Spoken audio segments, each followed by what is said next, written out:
আকাশে ছোঁয়ার গল্প সাজায় শূন্যে ওড়ার ছন্দে মেতে।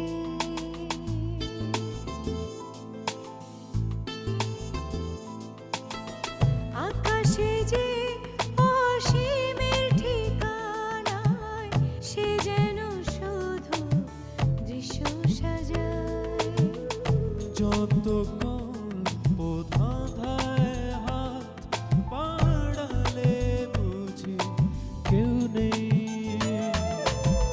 আকাশ ছোঁয়ার গল্প সাজায় শূন্যে ওড়ার ছন্দে মেতে।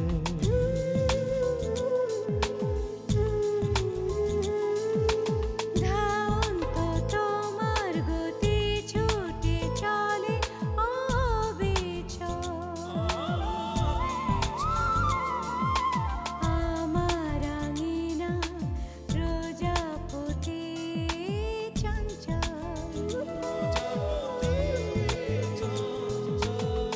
উড়ে উড়ে যায় কত অলি গলি অবিরত। যত কল্প ধাঁধায় মন বাড়ালে বুঝি কেউ নেই। আকাশে ছোঁয়ার গল্প সাজায় শূন্যে ওড়ার ছন্দে মেতে।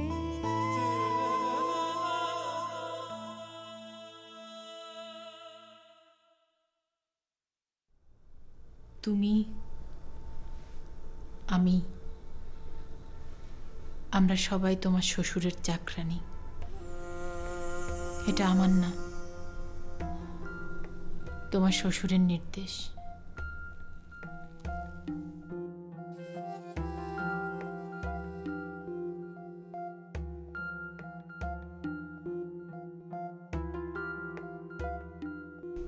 তারপর না হয় ওকে মর্গে পাঠানো যাবে। মর্গে?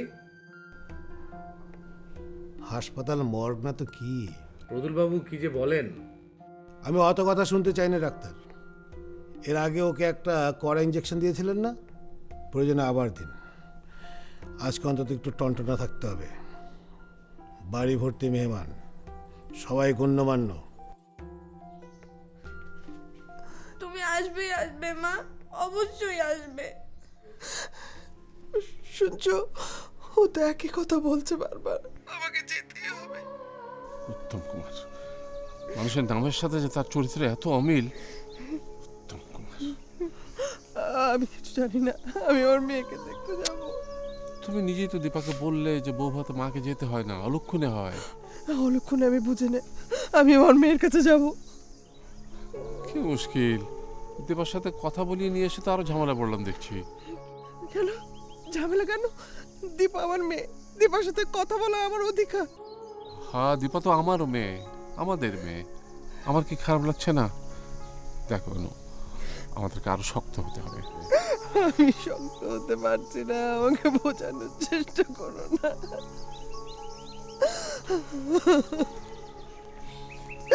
আমার ভেতরটা খা খা করছে।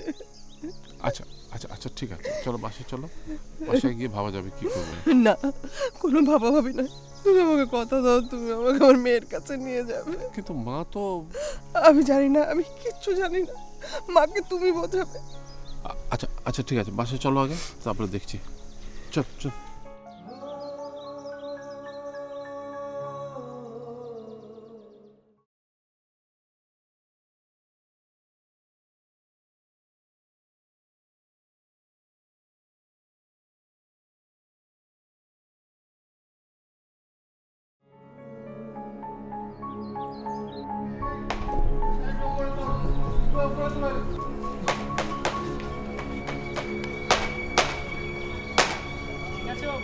হ্যাঁ ঠিক আছে, যা একটু টেনে নে, একটু টেনে নে, টেনে নে। এই এত ছোট কেন? হ্যাঁ, পর্দার বড় মাছ নেই? কিরে কিরে, এখনো বসে থাকবি তুই? তুই যাসনি এখনো? বেরো এখান থেকে, যাচ্ছি যাচ্ছি, যা ওখানে। হ্যাঁ, রোমেন এই সোমেন, তোর কাজটা শেষ হয়েছে? এই হারামজাদা, তুই গেলি কই? কি রে? কি বাবু, আপনি এসেছেন? এই হারামজাদা, তুই আমার ওই টাকা ফেরত দে। ওমা, কিসের মধ্যে কি টাকা? কিসের টাকা? কিসের টাকা মানে? টাকা বোঝো না না, ন্যাকা। এই শালা, তোমার কথা মতো আমি বেটা নেতাকে বলেছি যে চেকটা নিতে হবে আমার নতুন বউয়ের হাত থেকে। ও মা বলে কি সে পারবে না, তার বউকে পাঠিয়ে দেবে টাকা নেওয়ার জন্য। হ্যাঁ, উফ, পুরো প্ল্যানটা আমার ভেস্তে গেল। তোর বুদ্ধি লিকোচি করি আমি। ও, ও ও বললে চলবে না, এই বুদ্ধির জন্য যে টাকাটা নিয়েছিস সেটা ফেরত দে। তুই যে কি বলো না প্রতুল। আচ্ছা, ও টাকা এখন আমার কাছে আছে নাকি? ওটা তো সেই তখনই ভোগে চলে গেছে। শালা এর ভেতরে সব টাকা মাল খেয়ে উড়িয়ে দিয়েছিস। হ্যাঁ, শালা যত ঝামেলাই আমার মাথার উপর। উফ, এর মধ্যে ছেলেটা আবার কাল থেকে অসুস্থ হয়ে পড়েছে। কেন, কাল রাতে কাজ হয়নি? কোত্থেকে?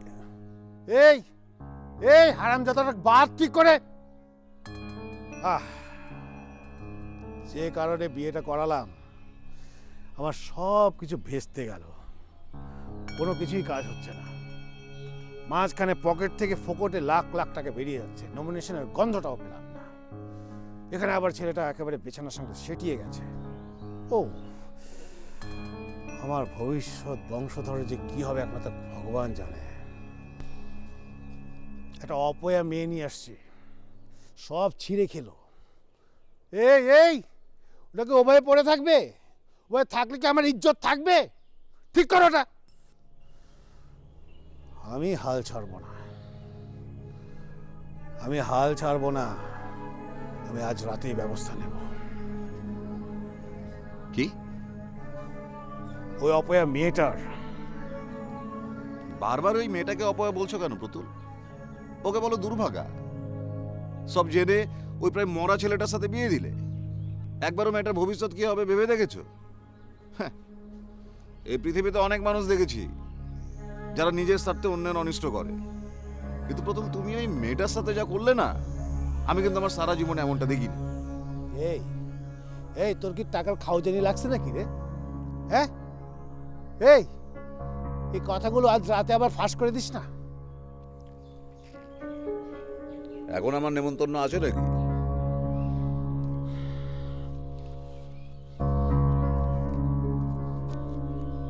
এনে ধর।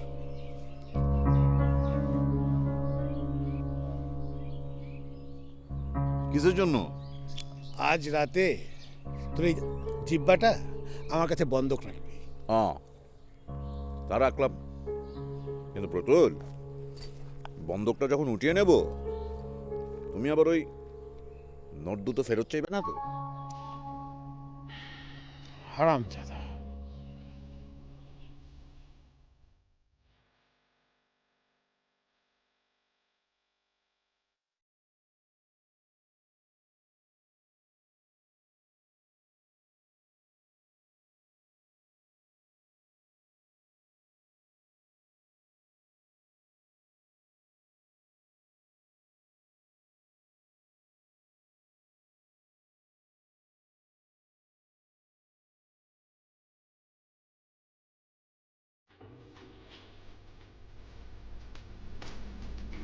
আমার কিন্তু লজ্জাই করছে।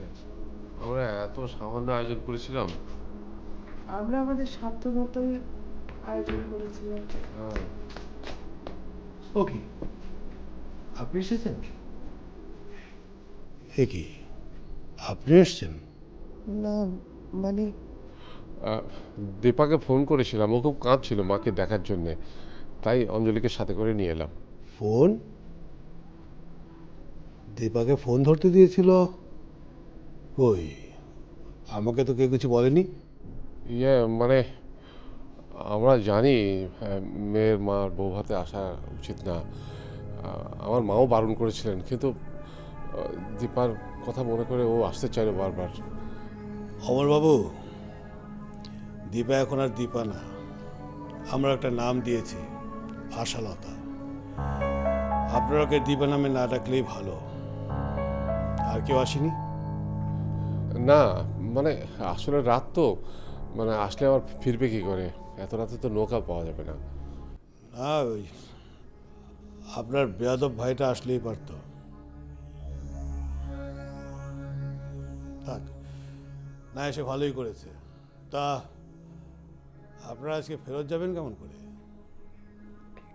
আমরা আজ রাতে হোটেলেই থাকবো, সিট বুক করে এসেছি। হ্যাঁ হ্যাঁ, ভালোই করেছেন। আজ রাতে আমার বাসায় ওর জায়গা হবে না। ওগুলো নিয়ে আপনি চিন্তা করবেন না, একবার ওকে দেখে আমরা চলে যাব। কিছু মনে করবেন না বৌদি, আপনার রীতিনীতি না মানলেও আমরা মেনে চলি। মেয়ের বউ ভাতে মেয়ের মা আসবে, এরকম অলক্ষণে কাজ আমরা অন্তত মেনে নেব না। এমনিতেই আপনার মেয়ে আসার পরে আমার বিপদ বাড়ছেই। অমরবাবু দেখা করতে চান করুক, কিন্তু বৌদি আপনাকে আমি দেখা করতে দিতে পারি না। অমরবাবু ভেতরে যান।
কি গো দেখি, ও কি কাঁদছো কেন?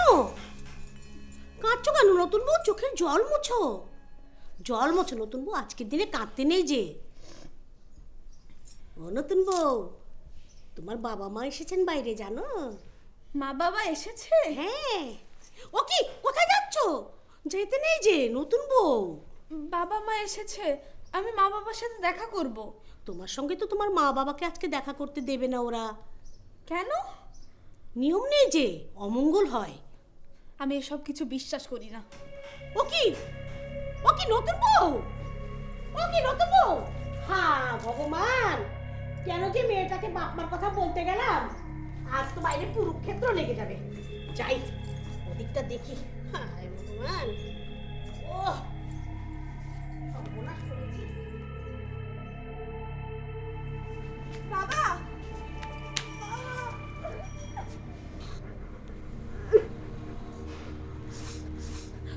মা আসেনি বাবা? টিটু মিঠু ওরা কেউ আসেনি?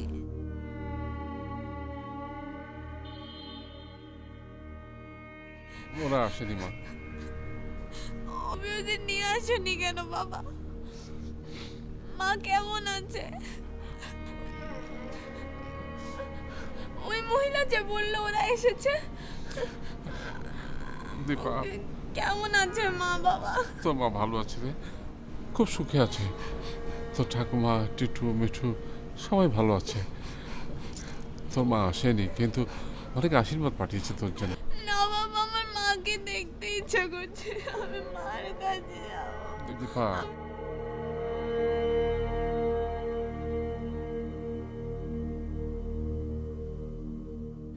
আমাকে তোমার সাথে চা বাগানে নিয়ে যাও না, এখানে ভালো লাগে না। দীপা কাঁদিস না, কাঁদিস না মা, তোমার সাথে যাও, কাঁদিস না মা, কাঁদিস না মা। তোমার সাথে যাও।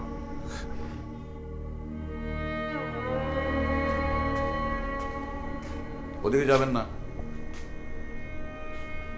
বলছিলাম প্রতুল যেহেতু চায় না, খামাখা আর ওদিক গিয়ে লাভ কি? দীপা আমার মেয়ে। হ্যাঁ জানি তো, আমি শুনেছি। এত দূর থেকে এসেছি, একবার মেয়ের সাথে দেখা করে যাব না? তাহলে যান। তবে প্রতুল যদি দেখে ফেলে তাহলে হয়তো আপনার কপালে শুধু অপমানই জুটবে, কিন্তু আপনার মেয়ের কপালে আরো বেশি কিছু জুটবে। এতটাই নিষ্ঠুর?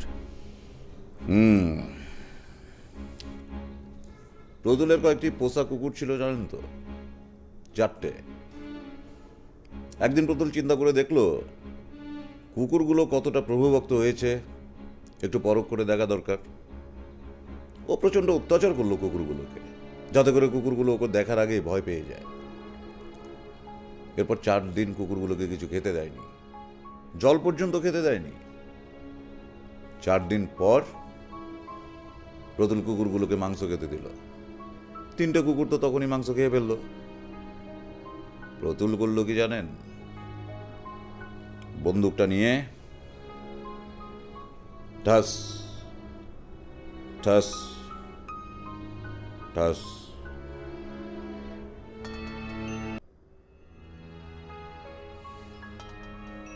কুকুরগুলোকে মেরে ফেলল। কেন? কারণ প্রতুলের অনুমতি ছাড়াই কুকুরগুলো মাংস খেয়েছিল। আর চতুর্থ কুকুরটা? ওটা এখনো কোনো রকমে টিকে আছে। প্রতুল ওটাকে এখনো বাঁচিয়ে রেখেছে। তো যেটা বলছিলাম, আপনার মেয়ের ভালো চাইলে। আমি আমি বুঝেছি। আপনি কে? আমি দীপা,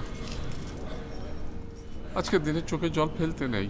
এই যে বাড়িতে অতিথিরা আসছেন, তারা কি ভাববেন? দীপা, বোকা মেয়ে, 2 দিন বাদে তো বাড়ি যাবি। শান্ত হ, চুপ থাক। আমি যাই, 2 দিন বাদে এসে নিয়ে যাবো। না বাবা, আমি তোমার সাথে যাব। দীপা, আমি এখানে থাকবো না, দীপা, আমাকে নিয়ে যাও। দীপা কাঁদিস না দীপা। ওই 4 নম্বর কুকুরটা, মানে? মানে ওই রকমই আর কি। নিজেকে এত একদমই লাগে না, একদমই লাগে না নিজেকে এত ছোট ভাবতে।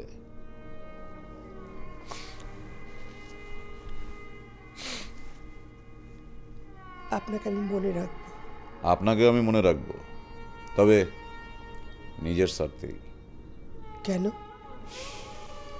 লোকে বলে কুকুরের দাঁতে বিষ থাকে, আমারও বিষ আছে, কিন্তু দাঁত নেই।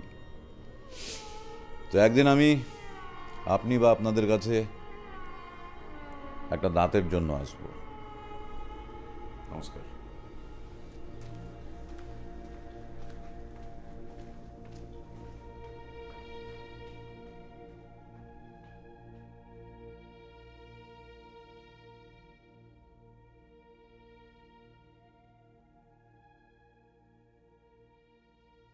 কে যাবো, তোমার সাথে যাবো না।